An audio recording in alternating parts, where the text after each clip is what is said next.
এবার বলুন, কোন বাবা চায় ছেলে হরিনাম করে বেড়াক?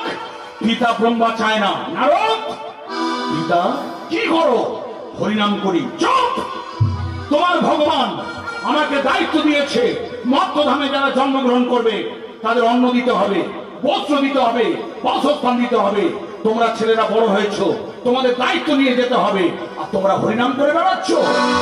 পিতা, আমি হরিনাম ছাড়া কিছু জানি না। শোনো, তুমি যদি হরিনাম করো আমি তোমাকে অভিশাপ দেব। তুমি যদি হরিনাম করো তোমার হবে, হ্যাঁ, তোমাকে সবাই সম্মুখে ভালো বললেও পিছনে লাগামে ভাগানো দেবতা বলবে। আরো যদি হরিনাম করো তোমার চরিত্রের বদনাম হবে, নারীর ভিতরে ঘুরে বেড়াবে। শেষ পর্যন্ত যদি হরিনাম করো তোমার হবে